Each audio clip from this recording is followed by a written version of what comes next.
എന്ത് സംശയം? എന്താ സംശയം? പി വി അൻവർ ഒറ്റക്കല്ല നിയമസഭയിലേക്ക് പോകുന്നത്. സത്യപ്രതിജ്ഞ ചെയ്യാൻ പോകുന്ന നിലമ്പൂരിലെ ആയിരക്കണക്കിന് ആളുമായിട്ടാണ്. ഇന്നലെ ഞങ്ങൾ ചർച്ച ചെയ്തതാ വൈകുന്നേരം. ആയിരക്കണക്കിന് ആളുമായിട്ട്. ചിലപ്പോൾ ഞങ്ങൾ കാൽനടയായിട്ട് ഒരാഴ്ച എടുത്തിട്ടായിരിക്കും പോവുക. അല്ലല്ല, അങ്ങനെ ആലോചിക്കുന്നുണ്ട്. ജനങ്ങളെയും കൂട്ടിയിട്ട്. അല്ല, മമതയൊക്കെ വരുന്ന നോക്കാതെ. മമതയല്ലല്ലോ ഇവിടുത്തെ വിഷയം. ഇവിടുത്തെ വിഷയം ഈ പറയുന്ന പിണറായിസാണല്ലോ.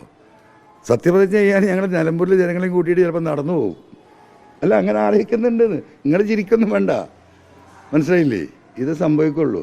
നമുക്ക് കാണാം. ഒരു അമിതമായല്ല, അത് ആത്മവിശ്വാസമാണ്. അത് ആ ജനങ്ങളെ എനിക്കറിയുന്നത് കൊണ്ടുള്ള ആത്മവിശ്വാസമാണ്.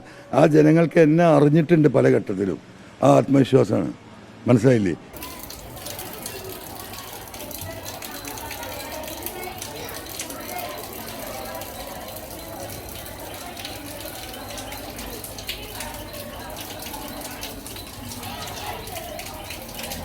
അൻവർക്ക, ഇത് വല്ലാത്ത ആവേശമാണല്ലോ. സത്യപ്രതിജ്ഞ ചെയ്യാൻ വേണ്ടിയിട്ട് കാൽനടയായിട്ട് പോകുന്നൊക്കെ നമ്മുടെ പി വി അൻവർ MLA തീരുമാനിച്ചു കഴിഞ്ഞു. അദ്ദേഹത്തിൻ്റെ പ്രതിനിധികളുമായിട്ട് ആലോചിച്ചിട്ട് എനിക്ക് തോന്നിപ്പോയി ഇത് സ്വല്പം കൂടുതലല്ലേ എന്നുള്ളത്. എന്തായാലും കാരണം ഇഞ്ചോടിഞ്ച് പോരാട്ടമാണല്ലോ നിലമ്പൂരിൽ നടക്കുന്നത്. സ്വരാജ് LDFന്റെ ഒരു പ്രമുഖ യുവനേതാവാണ്. അതുപോലെ തന്നെ ഷൗക്കത്തിനെ സംബന്ധിച്ചിടത്തോളം ഒരു ജീവൻ മരണ പോരാട്ടമാണ്. എന്നാൽ അൻവറാണെങ്കിൽ യൂസുഫ് പട്ടാനെ ഇറക്കിക്കൊണ്ടുള്ള ആ ഒരു റാലിക്ക് ശേഷം വളരെ നല്ല രീതിയിലുള്ള മത്സരം. പക്ഷെ ഇത്രത്തോളം ആവേശത്തിൽ പറയാനായിക്കണോ എന്നുള്ളത് പോലെ എനിക്ക് ഡൗട്ടായി പോയിട്ട്. കാരണം നമ്മൾ അൻവറിനെ കുറിച്ച് കുറച്ച് വീഡിയോസ് ചെയ്തിരുന്നു. അൻവറിൻ്റെ പ്രചരണങ്ങളുടെ സജീവതയും അദ്ദേഹത്തിൻ്റെ ജനസ്വാധീനമൊക്കെ.